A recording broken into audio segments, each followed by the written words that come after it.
Silvio, estou de frente hoje com um pastor evangélico dos mais conhecidos e polêmicos do Brasil. Silas Malafaia é carioca de nascimento, mas abraçou uma fé que ultrapassa fronteiras. Malafaia tem o dom da palavra, poder que ele exerce há quase 30 anos em programas de televisão transmitidos aqui, nos Estados Unidos, Europa e África. É líder da igreja Assembleia de Deus Vitória em Cristo e combate abertamente a homossexualidade e o aborto. Silas trouxe esses temas para as últimas campanhas eleitorais, o que lhe rendeu alguns processos e muita publicidade. Recentemente, ele foi citado pela revista americana Forbes como um dos pastores mais ricos do Brasil. E não deixou por menos, disse que vai ferrar a Forbes. Pastor, antes de mais nada, muito obrigado pela presença aqui nos nossos estúdios. É que agradeço. Vamos começar pelo assunto mais atual, pela Forbes. Sim.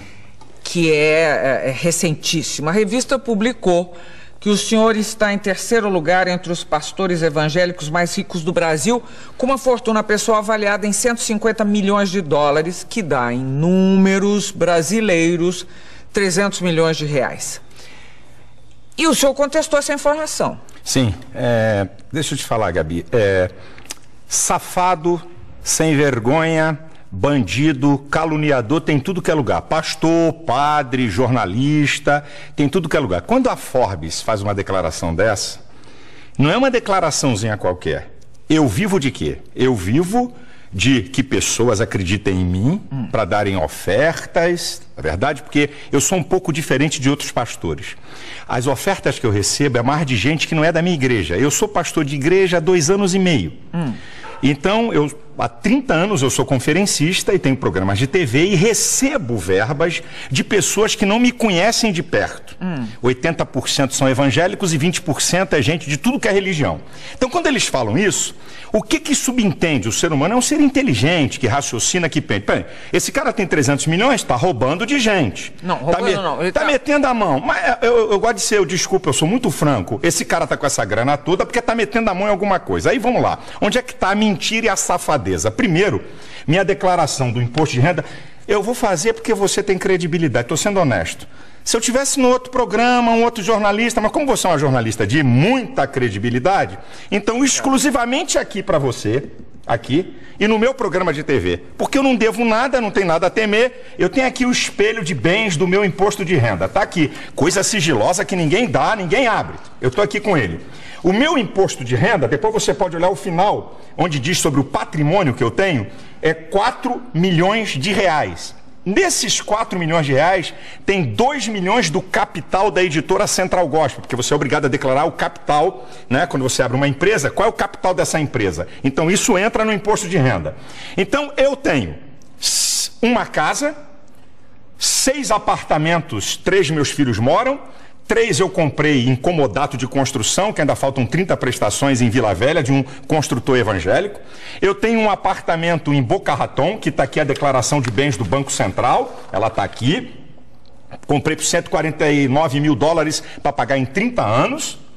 Se eu pegar esse patrimônio atualizado, porque você na declaração do imposto de renda, você põe o dia que você comprou.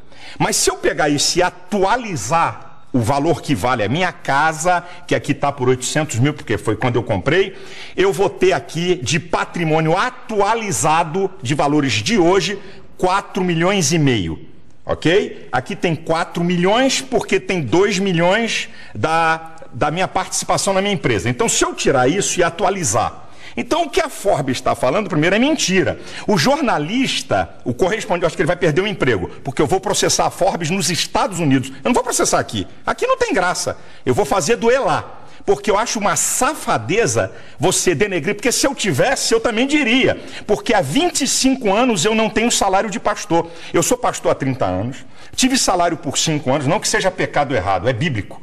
A Bíblia fala até que o pastor tem que ganhar muito bem, pela Bíblia, que ele tem que ser muito bem tratado. Mas há 25 anos eu não tenho salário de pastor.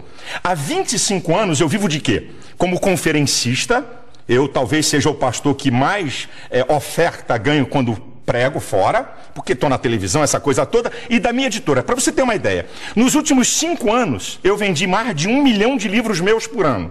Mais de 1 milhão. Eu sou o pastor que mais vendo livros, eu sou o pastor que mais vendo palestras em DVD e em CD. Então, eu não posso aceitar que uns caras venham dizer uma coisa com o objetivo, que esse é o objetivo, é colocar um bloqueio na sociedade, que tudo que é pastor, o que ele tem, ou foi roubado dos fiéis, que é um bando, desculpa a expressão, de otários, certo? Então, eu fiquei nervoso com esse negócio. Eu vou contestar um pouco. A revista Forbes é uma revista que trata basicamente de fortunas. Não é novo, é associado à religião, a todas as religiões, digamos, não estou isentando a católica, as religiões são associadas a fortunas. No caso da evangélica, associada ao dízimo pago pelos fiéis. E aí levanta-se a questão sempre, tem sempre esse mistério do dinheiro em torno da religião evangélica, que vem do dízimo, etc e tal, que sustenta as igrejas. O católico também vem com dízimo. Também, estou dizendo. É dízimo também. Não é obrigatório, mas tem. Verdade. Não é obrigatório. Sim. Agora, no caso, esse interesse por essas fortunas que aparecem nas pessoas associadas à religião, por que não seriam do interesse da Forbes? Ela trata de outras fortunas, ela trata de fortunas de muita gente. Ela cita o Ike como o Ike Batista, ela cita todo mundo. Por que não citaria os brasileiros associados à religião? E mais, a revista se defendeu citando fontes. Ela disse Ministério Público, mentira, Polícia Federal, mentira, e imprensa. Mentira, primeiro. Não tem um dado na imprensa, seja jornais ou revistas, não tem um dado para ele declarar que eu tenho 300 milhões. 2, a Polícia Federal e o Ministério Público Federal, que são instituições de muita credibilidade, legalmente eles não têm autoridade de falar nada de ninguém. Só tem um órgão, Receita Federal. E que para falar do que eu tenho, um juiz tem que autorizar. Porque sigilo fiscal, sigilo de patrimônios, sigilos bancários, só um juiz pode quebrar. Então eu disse para você, a Forbes pode falar da fortuna de qualquer um, mas fale dos que tem. Quando ele diz que eu tenho 300 milhões de reais, o que a pessoa vai associar? É o ser humano, o cérebro humano, o ser humano, ele é um ser que diferencia dos animais, porque ele tem inteligência e percepção, ele faz associações. Então diz assim, pô, esse malandro aí, esse vagabundo aí, tem 300 milhões porque roubou os fiéis. Então essa é a ideia. E eu não vou receber fama daquilo que eu não tenho. Porque para o milionário, Gabi, para o empresário sair, olha, eu estou entre os 100 mais ricos do mundo. Isso dá até crédito para o cara. Os bancos, pô, esse cara aqui está entre os milionários. Para mim é o contrário, o efeito é negativo. Mas, o pastor, você não devia estar fazendo esse tipo de não defesa da teologia da prosperidade. Não, diferente. Aí vem cá. Quem disse? Existe uma coisa, existe o besterol da teologia da prosperidade, existe a teologia da prosperidade da Bíblia. Então explica pra gente. Eu explico pra você qual é o besterol da teologia da prosperidade. Olha, vem para Deus que você vai ficar rico, vem para Deus que se você tem um emprego você vai ser patrão, venha para Deus que você vai ter um monte de casa. Então isso é o besterol da teologia da prosperidade. Agora a prosperidade está em toda a Bíblia.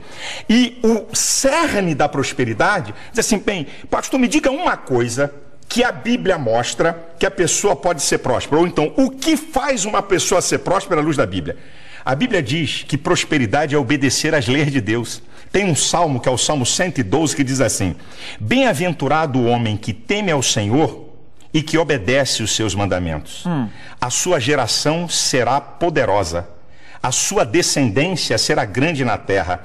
Fazenda e riqueza haverá na sua casa, e a sua descendência permanece para sempre. O Salmo 1, que é um salmo muito lindo, que diz que aquele que medita dia e noite na lei do Senhor, olha o que diz o salmo, é muito interessante.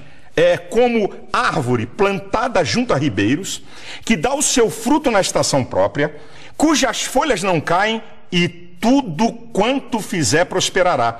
Eu sou a favor da prosperidade. Eu prego prosperidade. Eu não prego besterol. Porque prosperidade não é só finanças. Prosperidade envolve bem-estar. Prosperidade, você viver bem. Tem um monte de coisa junto. Mas a minha pergunta é...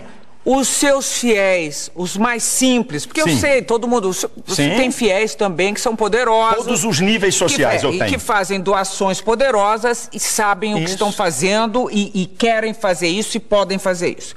Agora, quando você fala Eu às vezes misturo você e senhor. Você, pelo amor de Jesus. Quando você fala quando você divaga em cima dessa teoria da prosperidade, você de alguma maneira não leva o povo, o fiel, a crer que dando o dízimo a vida dele vai melhorar? Bem, deixa eu te dizer, não sou eu que digo isso, é a Bíblia. Sim, mas... Eu não digo, existe uma coisa, a Bíblia, como qualquer coisa na vida, como qualquer ideologia ou religião, os comunistas, ou a ideologia ateísta, ele crê naquilo, ok? Quando você crê, existem um conjunto de crenças e valores que estão arraigados ali. Então, quando eu digo para o meu fiel que ele vai dar dízimo e oferta para ser rico, eu estou falando uma mentira. Agora, quando eu digo para o meu fiel que ele está dando oferta e dízimo porque Deus vai abençoá-lo, é uma verdade. Porque é isso que a Bíblia me aponta. Eu não posso declarar, e nunca declarei isso, que eu não sou tolo, eu tenho um certo conhecimento, eu tenho uma certa formação teológica, e venho de uma família muito tradicional de formação teológica. Meus pais são pioneiros no ensino teológico, e também gente da área da educação. Você, além do mais, formado em psicologia. Sou psicólogo. Então, deixa eu te falar, se eu chegar para o meu filho e dizer, minha gente, dá aqui o seu dízimo da sua oferta, você vai ficar rico. Isso é uma afronta. Agora, quando eu digo para ele, se você for fiel naquilo que a Bíblia diz, Deus vai te abençoar. Porque aí eu digo assim... E aí não está... Não está, eu te explico por quê. Não está passando uma ideia de que os seus desejos serão satisfeitos? Não. Escuta bem, a prosperidade, isso que eu digo, Gabi, se você falar que prosperidade, se um pastor falar que prosperidade é só dinheiro, ele está incorrendo num erro gravíssimo. Prosperidade, eu brinco, eu digo na igreja, sabe o que é prosperidade? Vou dar um exemplo bem simples e em tese. Você está aqui e ganha R$1.000, o cara da direita ganha 5.000, o da esquerda ganha 4.000 e você vive melhor do que eles. Você tem par na sua casa, você tem alegria de viver, você tem bem-estar, tem coisa emocional aqui, equilíbrio emocional, você não deve a agiota ganhando menos do que ele. Isso é prosperidade. Sim, eu sei. Mas agora... É isso que é prosperidade. E a gente tem que ensinar o povo a isso. Mas agora, vamos ser honestos. Sim. Honestíssimos. O dízimo... Esse dízimo de cada fiel, repetido e repetido, sustenta e muito bem as igrejas evangélicas. Como já sustentou melhor a Igreja Católica, mas sustenta. Então, vamos dizer que essa prosperidade chega mais para a igreja do que propriamente para o seu fiel. Vamos dizer, eu acho até um pouco herético, acho meio heresia, porque parece, afinal, que Deus protege mais a igreja do que o fiel dela. Eis aí um engano. E esse é o engano redondo de muitos. Eu vou falar de uma igreja que eu não tenho nada a ver com ela. Ok? Eu não tenho tem muitas discordâncias. Então vamos lá, vou usar outra que vai ficar mais fácil, porque todo mundo percebe. Você acha que o cara que é membro da Universal está dando oferta e dízimo apenas porque um cara muito inteligente, malandro, espetacular, fantástico, fenomenal, consegue persuadi-lo para que durante 10, 15, 20, 30 anos o cara dá dízimo, dá ofertas especiais e não tem nada de benefício? Deus trabalha com uma lei de recompensa. O apóstolo Paulo diz uma coisa linda, ele diz assim, olha, uma coisa eu faço, eu deixo as coisas que para trás ficam e eu prossigo para as que estão na minha frente pelo prêmio. Você sabe que Deus, ele fala de uma lei de recompensa o tempo todo, porque Deus conhece o ser humano. Mas então, qual é a recompensa? Qual é a recompensa? Eu mostro para você, e você pode ir em qualquer igreja. Esse é o engano de muita gente. Você pode ir em qualquer igreja. Eu desafio imprensa, pode ir comigo. Chama, querida, escuta. Mas muita gente já reclamou e já deu matéria dizendo que perdeu tudo. Então você faz o seguinte, você pega do universo, espera aí, vamos para a lei da probabilidade. Então, você tem um grupo, é assim que se faz as pesquisas. Você tem um grupo de 1.000 pessoas, onde 30%, não vou nem ser mais, 30% abandonou a fé, reclamou que perdeu tudo. Agora, você tem um grupo de 1.000 pessoas onde 1 ou 2 estão reclamando. Esse número, Gabriela, não é pastores, não somos nós, eu não mudo vida de ninguém, eu não transformo ninguém. A verdade é que Deus está interessado no bem-estar do homem. Então, o que eu digo para você é o seguinte, vai lá no povo. Como é que uma pessoa, Marília Gabriela, fica 30 anos numa igreja? 40 anos numa igreja, dando oferta e dízimo e não tem benefício nenhum. É um imbecil idiota. Não. Então, como é que é isso? O maior beneficiado são as pessoas na igreja. Eu acho que encontram um conforto, um tipo de conforto. Encontra muito mais. Bom, um conforto, um estímulo. Mas...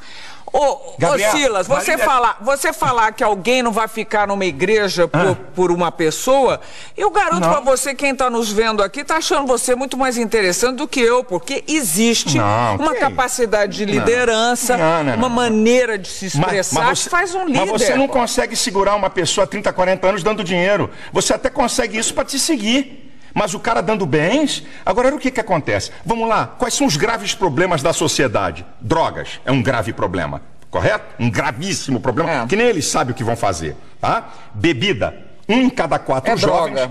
É droga, eu quis separar, né? Porque a bebida é uma droga diferenciada, né? Muito diferente, a gente pensa que é legal. Que é legal. Então, você tem... as drogas não licenciadas, boa a tua ajuda, e tem a droga legal, problemas. Quais são os problemas? O desarranjo familiar. Minha filha, a igreja trabalha para recuperar essas pessoas sem o Estado dar R$1 no de graça para o Estado. Então o cara, Gabi, nós temos essa experiência, o cara tem um único filho. Ele diz, eu daria tudo que eu tenho para tirar esse cara da cocaína. Eu daria tudo que eu tenho para tirar esse cara do crack. Eu daria tudo para tirar meu marido da bebida. Aí vai para a igreja. O filho volta, é restaurado. Quanto vale isso? É ele. Aí você vai perguntar a ele assim, eu fui beneficiado? Ele diz assim, se eu der o dinheiro todo que eu ganho, não paga, não é o que o pastor fez. Eu não gosto desse negócio de pastor. Pastor é apenas um condutor, mas o que Deus faz na vida das pessoas. Eu não faço nada, Gabi. Eu creio num Deus que faz. Ô Silas, mas agora vou terminar esse bloco. Mas você anda de avião? Sim. Você é uma igreja que tem avião próprio. Você citou um apartamento nos Estados Unidos. Em uma outra matéria que eu li sua, você dizia que alguns apartamentos a pagar há 30 anos. Não, um apartamento e esse que eu te informei, tá na minha declaração de imposto de renda. Alguns outros, mas não importa. E outros aqui no Brasil. Mas não importa. Que não foi com dinheiro de igreja. Não estou dizendo que você não mereça. Você fez uma coisa convincente. Mas o que eu estou querendo dizer é se não é herético imaginar que você foi mais favorecido do que quem está esperando também. É porque você não conhece as ovelhas e os membros das igrejas, o que aconteceu na vida deles. Você não tem ideia disso. Vamos lá, estou chegando ao fim do primeiro bloco de frente com o pastor Silas Malafaia e a conversa está apenas começando. Eu já sabia que vinha bomba pela frente, ele é forte. Nós voltamos em seguida. Até já.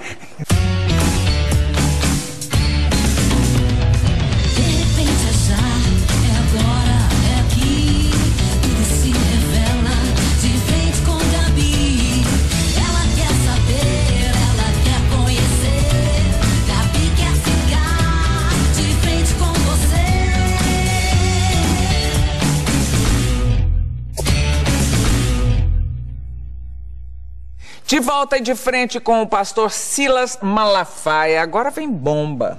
Vamos lá. O pastor, o Silas.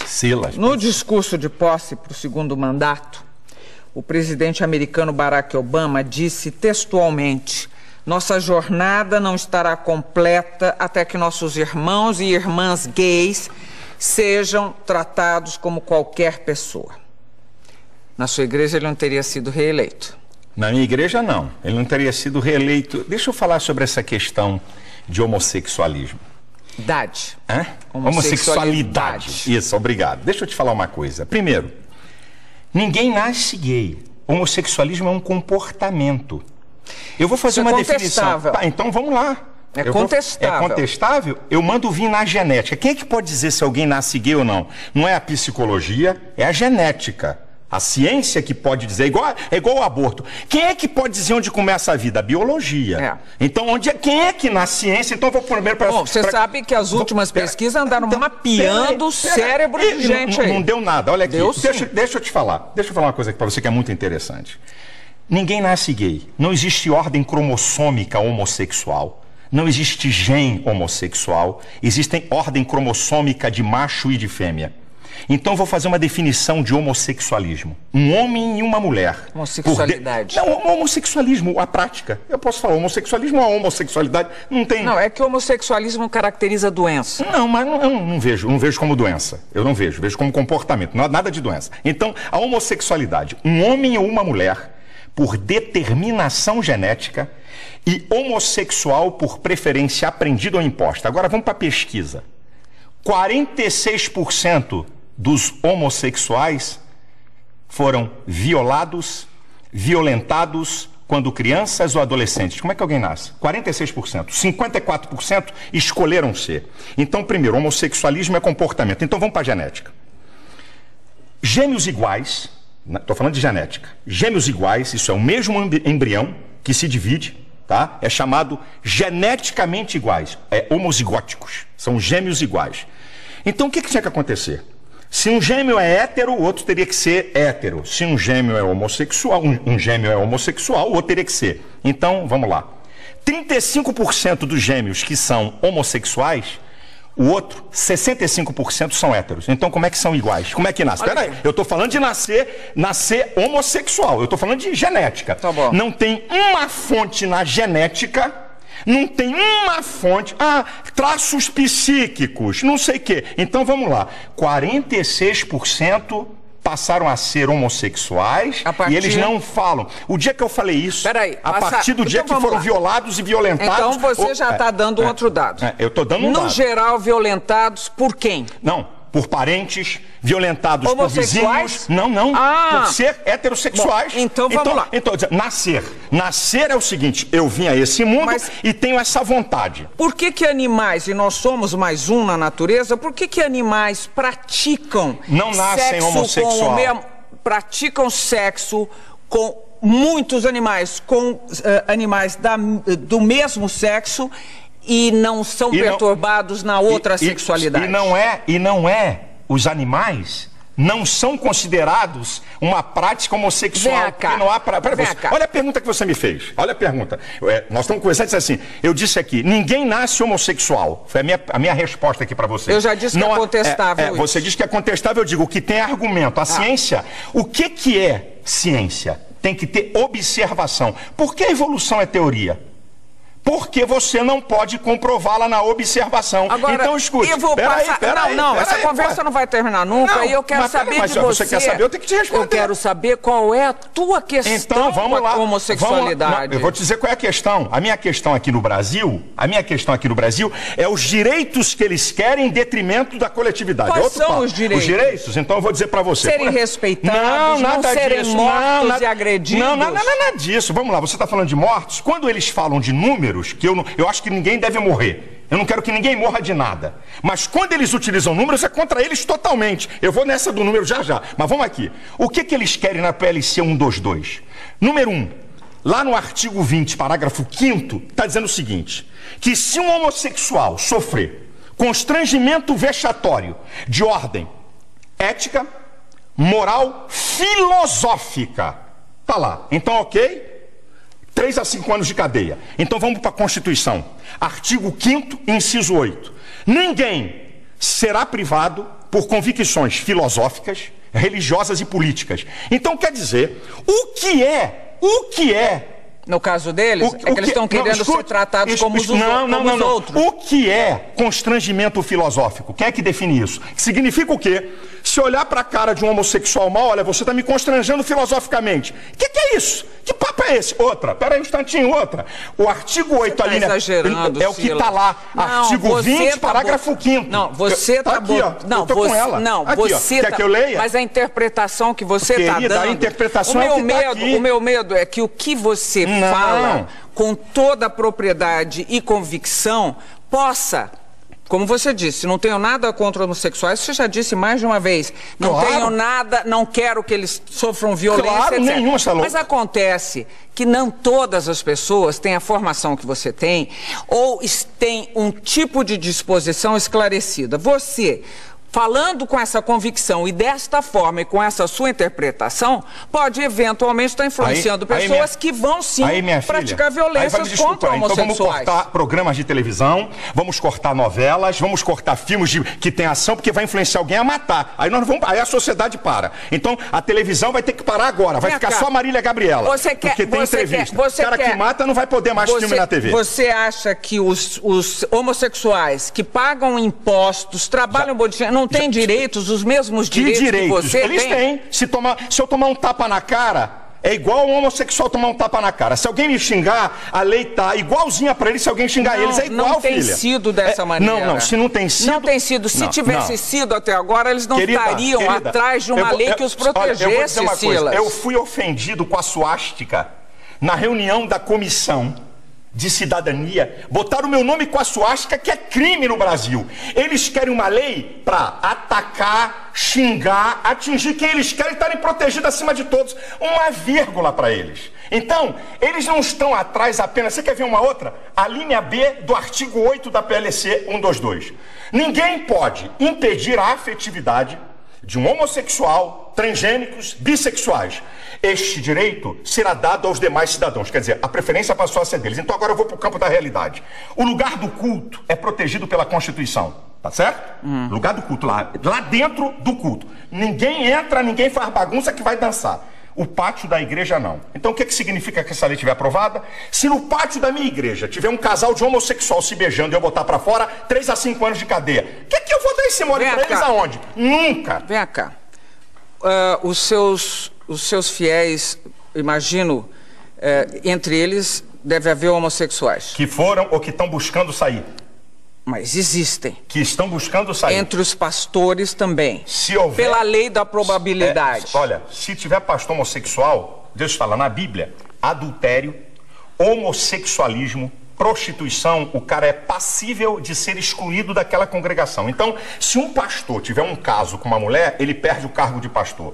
Se um pastor tiver um caso de homossexualismo, ele perde o caso de pastor. Se um pastor for solteiro e tiver uma relação sexual com qualquer uma, vai perder o cargo. Então, a Bíblia trata do mesmo nível. Algum do fiel seu homossexual chegou a conversar com você sobre esse assunto ou não existe sequer conversa a respeito? É claro, pede socorro. Olha, a igreja está lotada de gente você, como psicólogo, chegou à conclusão de que um homossexual deve e pode ser realmente... Olha, eu vou pedir, desculpa a minha ousadia de falar com você. Um dia, Gabi, traga aqui Joide. É um pastor que foi travesti na Europa, está casado há 12 anos, que eu falando é uma coisa. Você tem que ver, ele tem foto, ele como travesti, bonitão, peitão, colchão, babababá, ele tem as fotos. Ouça alguém que foi reorientado.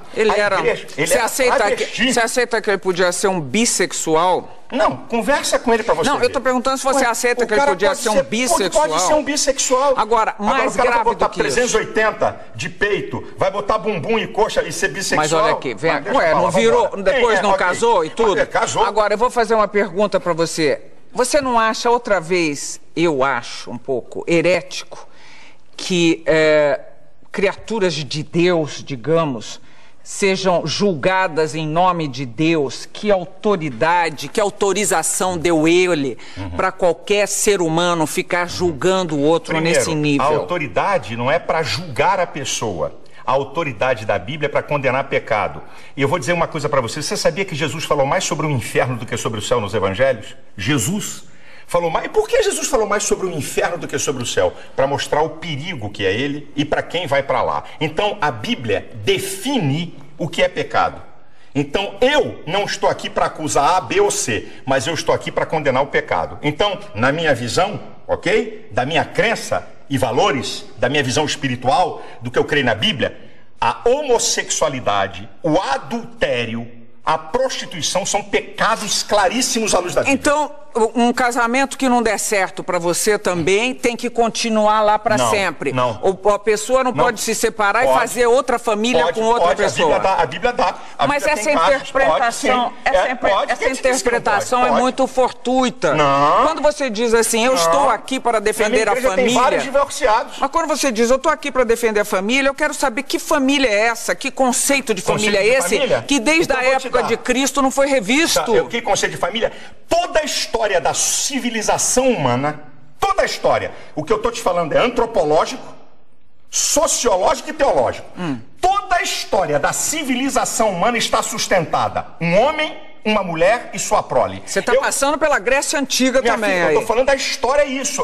Que tinha homossexuais, a história da humanidade é isso. É isso aqui. Na faculdade, eu acho uma Mas você sabe que tinha homossexuais sempre. Em todos os tempos, que desde que o homem, na época de Noé, quando Deus mandou o dilúvio, a depravação moral era de altíssimo grau. Deixa eu dizer uma coisa, Gabi.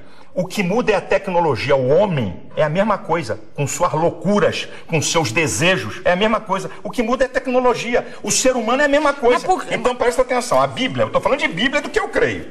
Eu estou falando daquilo que eu creio, do que a Bíblia fala.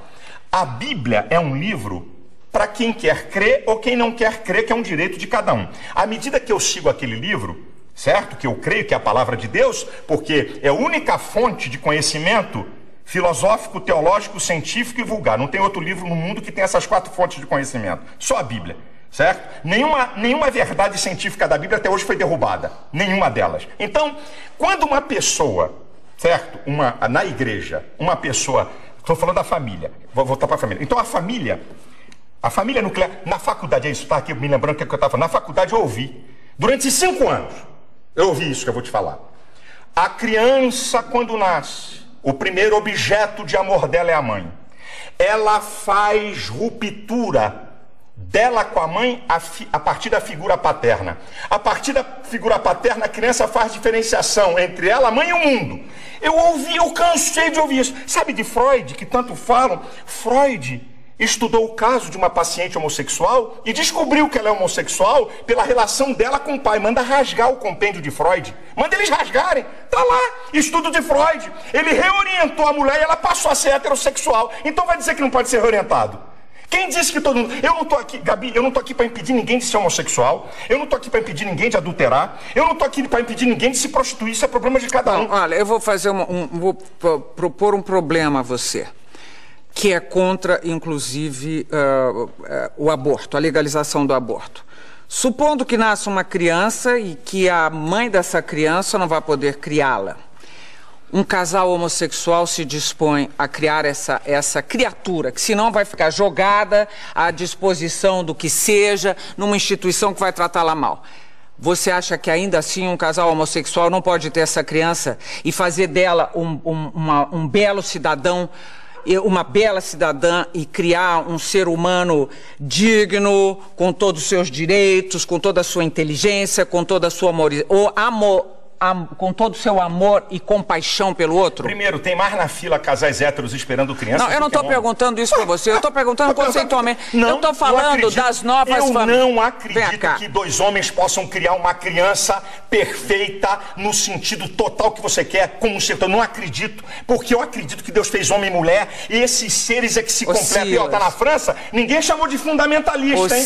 Ninguém chamou de fundamentalista. As famílias eu não acredito mudaram. Querida, a sociedade como um todo mudou. Vamos ver daqui a 50, a 60 anos o que vai acontecer. Mudou tudo, daqui a 50, a 60 anos. Mas daqui a 50, 60 anos, o que é que pode acontecer? O que pode acontecer? Crianças que essa questão de adoção é agora nova, 10 anos, 12 anos, não tem mais do que 15 anos isso no mundo. Então, não adianta agora vir com fotografia de jornal e mostrar 2 caras com uma criança feliz.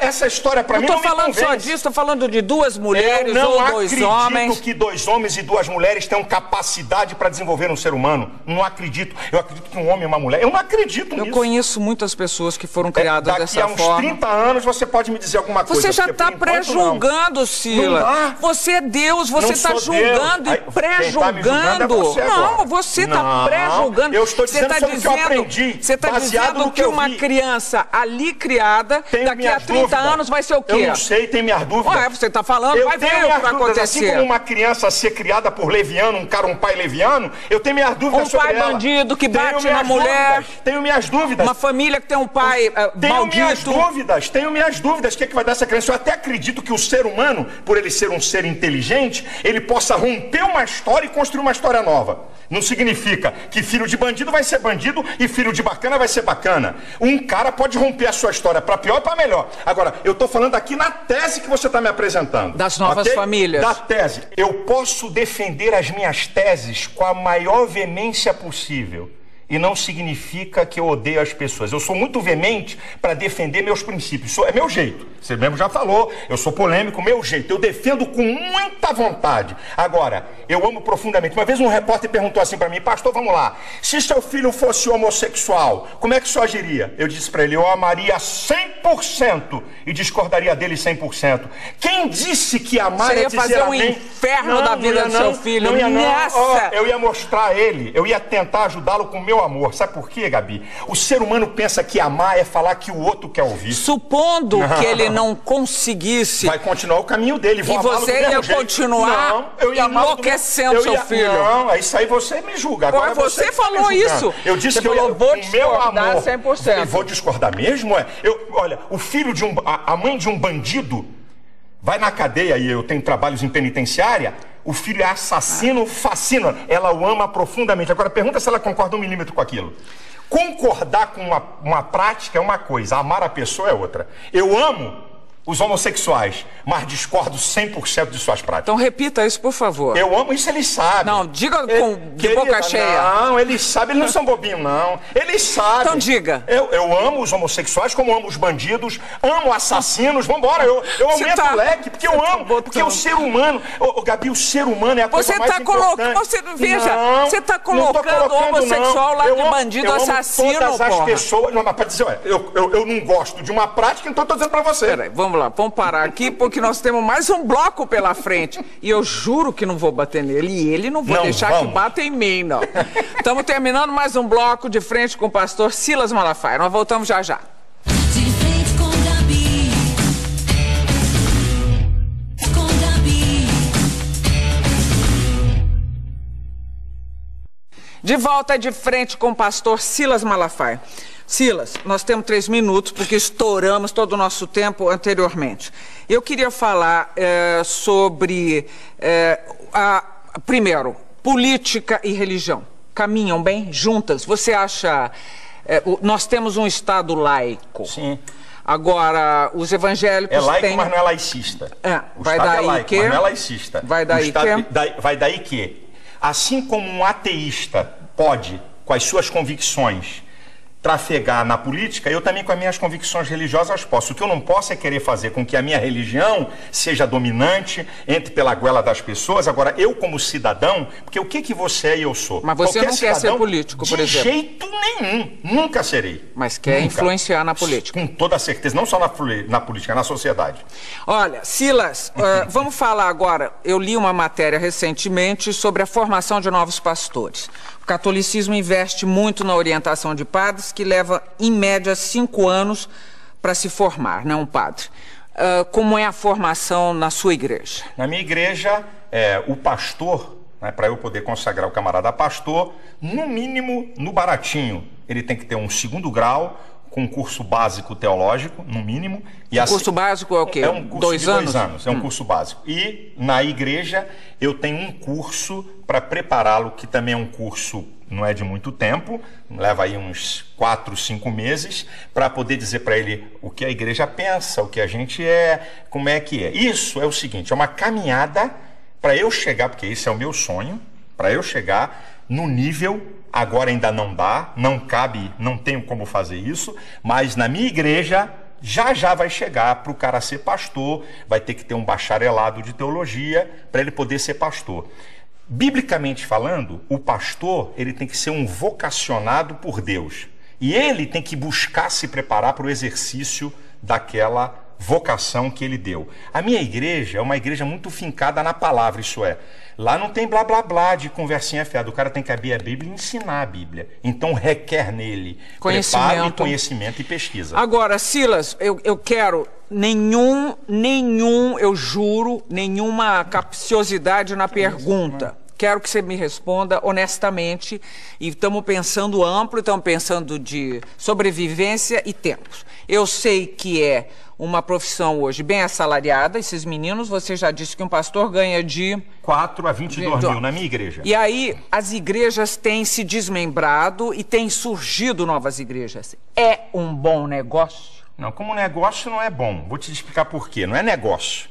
Porque as igrejas, Gabi, é o seguinte, tem gente enganada aí pra caramba. Quando alguém me vê ou quando alguém vê aí R.R. Soares, Valdemiro, Macedo, é igualzinho, tá vendo, o Cristiano Ronaldo no futebol.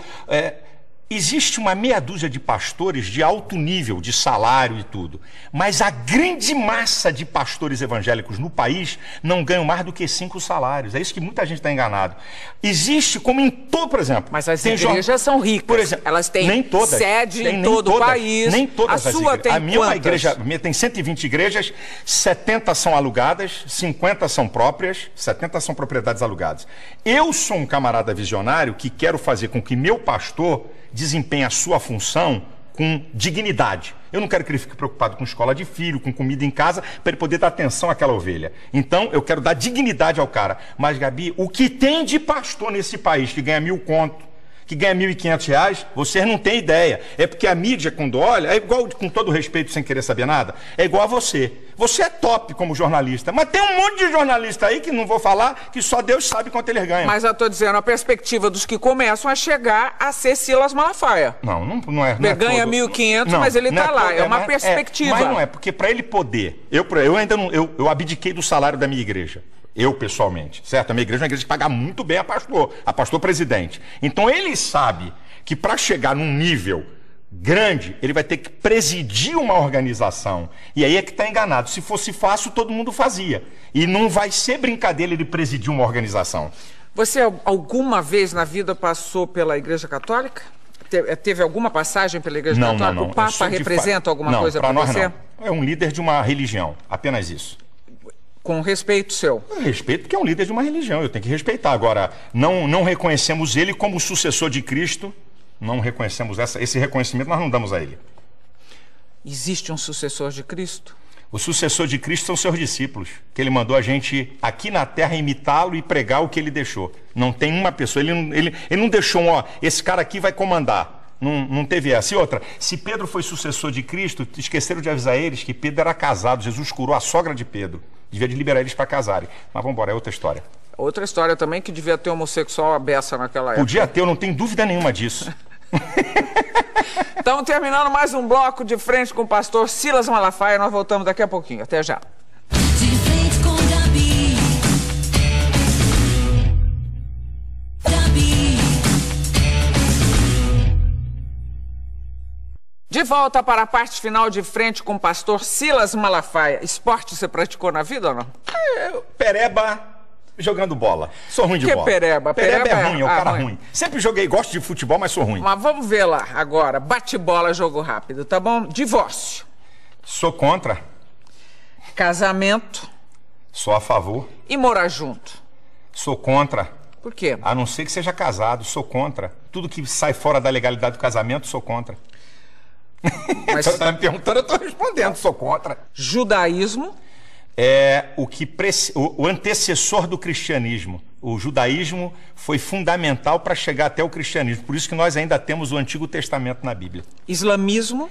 Eu acredito de um radicalismo muito horroroso para o que a gente chama de religião. Não tô falando de radicalismo não, né? Não, tô na falando minha de, frente agora. Vou deixar radicalismo que manda matar, que não aceita os outros. É isso que eu estou falando, para matar, não aceitar. Quem disse que a sociedade a gente aceita todo mundo? Não.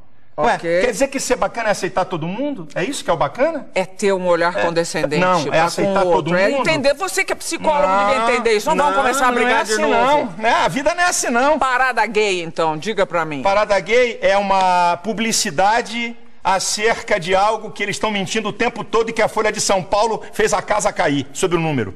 Silas Malafaia por Silas Malafaia. Eu sou o seguinte, eu acho que de vez em quando eu sou chato, de vez em quando eu sou muito duro para questionar as coisas, assim, no embate eu podia muitas vezes... Não é aqui com você. Muitas vezes eu falo alto demais, quando eu estou num embate eu podia falar mais baixo. Minha esposa diz, Silas, diminui um pouco o volume. Minha esposa diz assim. Mas acho que eu sou um idealista, eu tenho ideais e eu não abro mão da família, que é a coisa mais... é a base de sustentáculo da sociedade. Aí eu vou dizer uma palavra espiritual, do mundo espiritual. O maior interessado em destruir a família é o diabo, porque quando ele destrói a família, ele desarruma toda a sociedade. Crack, cocaína, bebida, vai lá numa análise bem profunda se não tem uma participação dessa história da família. A família é uma coisa muito, muito importante. Olha aqui, obrigada pela entrevista. Deus te abençoe, viu? Meu desejo é que esse Deus que eu creio se revele cada vez mais a você e que as pessoas que estão nos assistindo, eu não conheço as pessoas, não sei o que está acontecendo com elas, mas eu, se você me permitir, eu quero liberar uma palavra. Talvez precisando de cura, talvez gente sem paz, talvez gente perturbada com as coisas da vida, que Deus se manifesta a você, trazendo paz, alegria e equilíbrio. Que o meu, que eu não sei se é o mesmo seu, te perdoe. Ah, ele me perdoa, porque eu sou pecador. Obrigada, Silas. A gente se vê aqui no próximo programa. Até lá.